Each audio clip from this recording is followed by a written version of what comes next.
In this last segment of endocrinology, we're going to talk about the adrenal cortical hyperfunctioning. And what are the hormones that come out of the adrenal cortex? Cortisol and aldosterone, and the androgens. So I'm going to talk about each hormone separately. So let me use the whiteboard.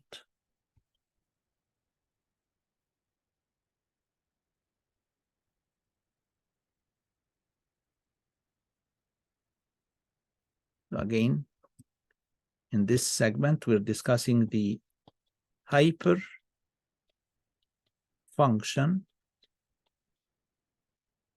of the adrenal cortex. And we are going to talk about two conditions: the hypercortisolism, which is too much cortisol, and we are going to talk about the hyperaldosteronism, which is too much aldosterone.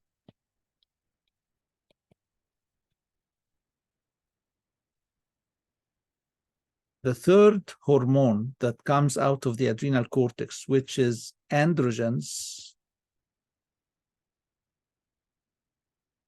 there are different causes for too much androgens coming out of the adrenal cortex. Most of them are genetic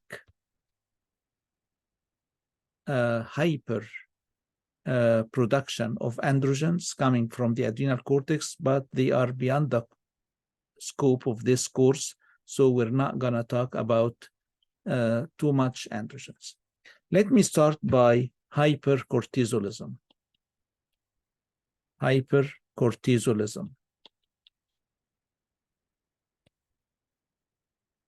which simply means too much cortisol. Too much cortisol. When you have too much cortisol, you are going to get too much glucocorticoid effects, glucocorticoid activity. What are the manifestations of too much glucocorticoid activity? The first manifestation is elevated blood glucose. And as a result of this elevated blood glucose, or what causes this elevated blood glucose? Gluconeogenesis means what? Destruction of proteins, converting them to glucose. So when you take the proteins out of the bones, you get bone weakness or osteoporosis. The bones are weakened because you take proteins out of it. You get skin atrophy, and you get striae.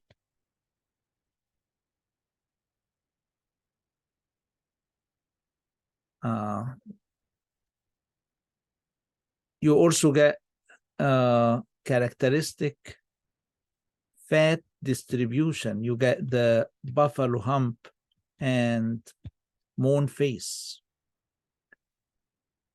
all because of elevated cortisol, all because of elevated cortisol levels. And when you have pathologically elevated cortisol levels, this too much cortisol will lead to increased aldosterone effect.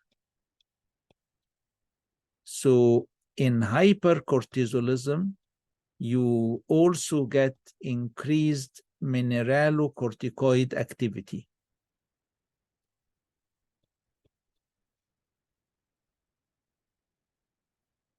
Not because aldosterone is elevated, but because cortisol is elevated.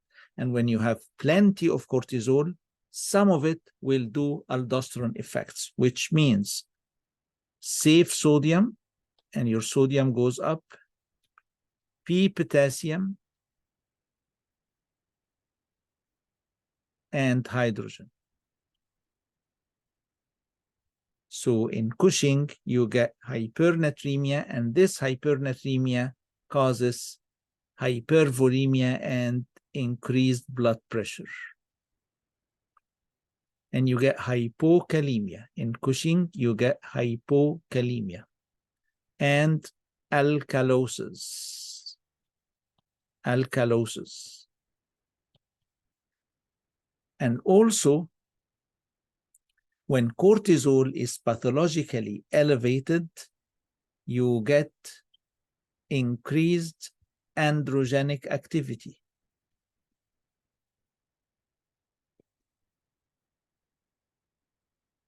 Increased androgenic activity. In males, this is not going to be obvious because males already have plenty of androgens, males already have plenty of testosterone.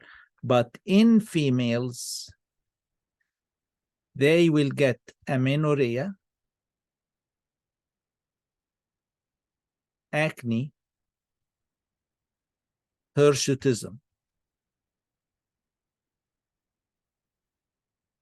They will develop a beard, a mustache, and they will develop masculine distribution of hair, especially in the face.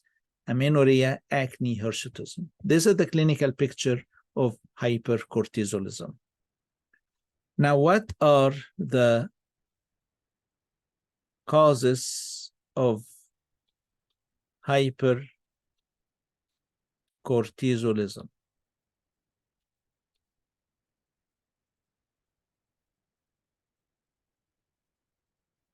And the causes are,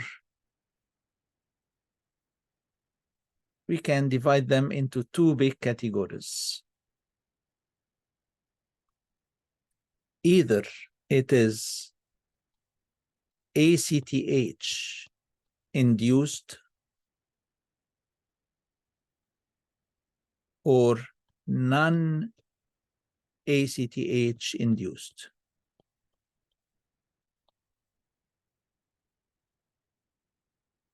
So when you have hypercortisolism with elevated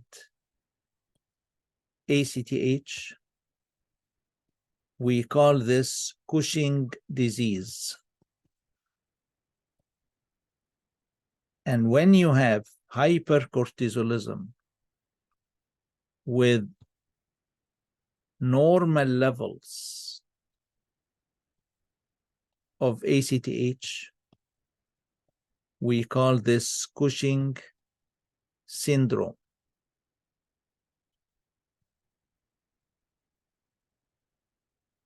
And this elevated ACTH, mainly, where does it come from? It either comes from the pituitary,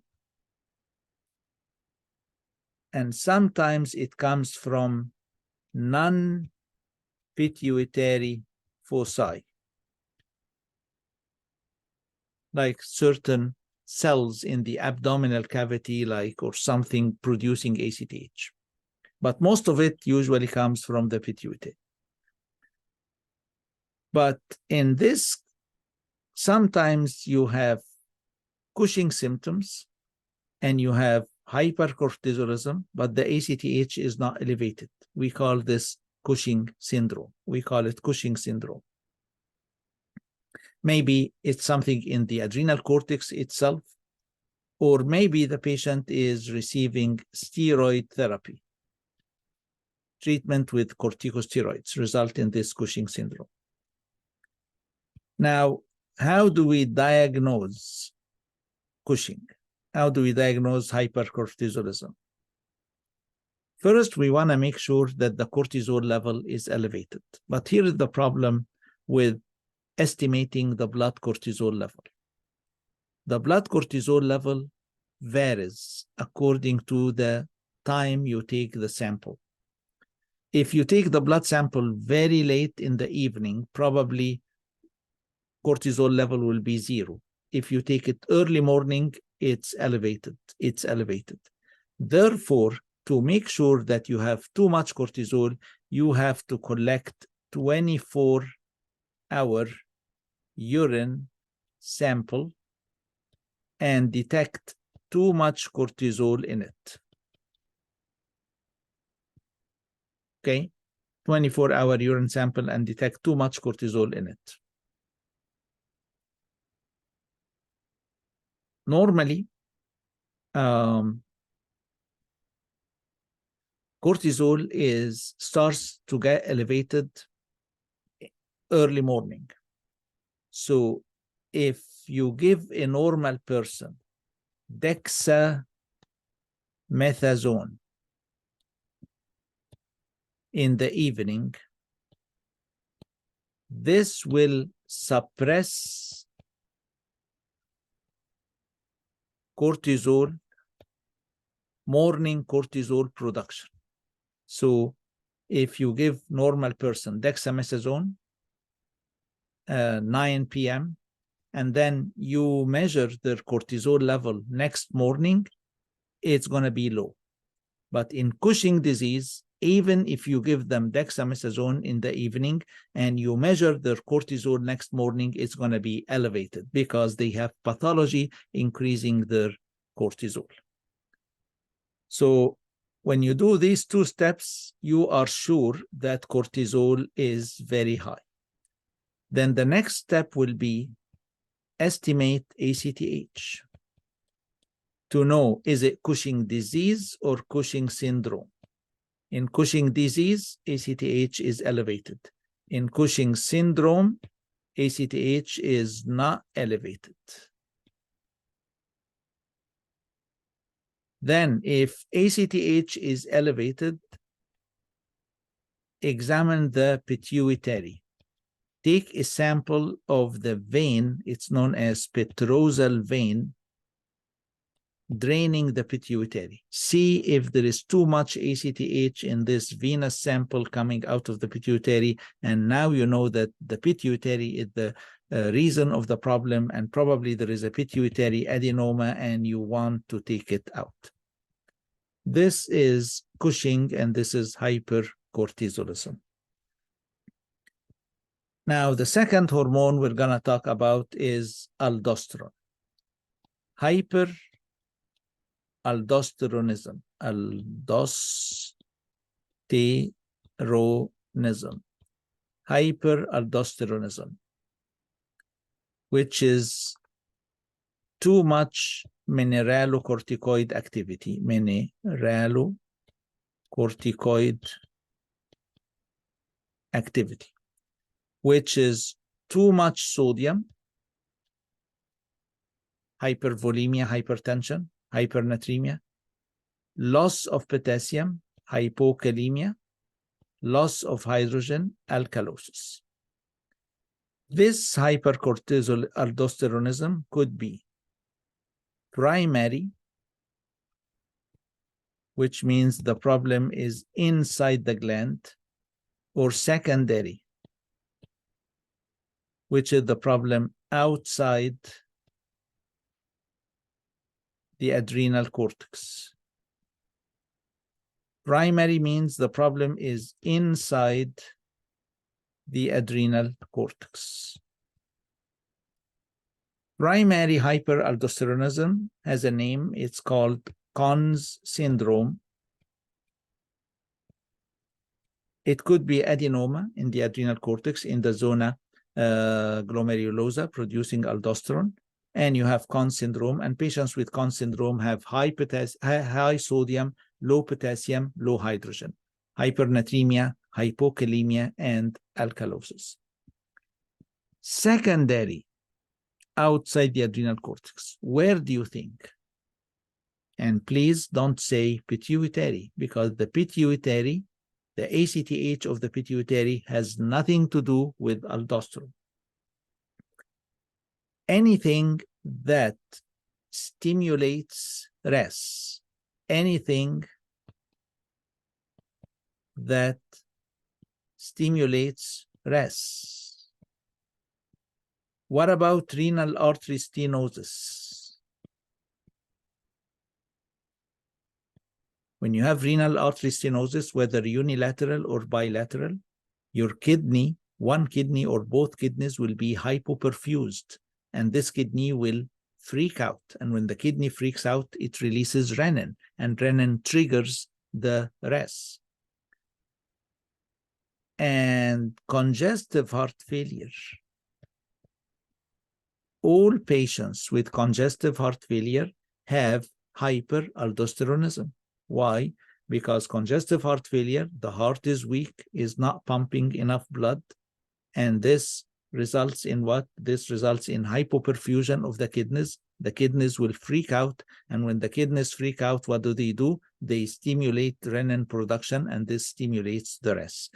So these are examples of secondary hyperaldosteronism. That's why patients with congestive heart failure, we treat them with spironolactone, which is aldosterone antagonist. Why? All patients with congestive heart failure have hyperaldosteronism, which is kind of a secondary hyperaldosteronism because the problem is outside the adrenal cortex. And this finishes the discussion of the endocrine disorders.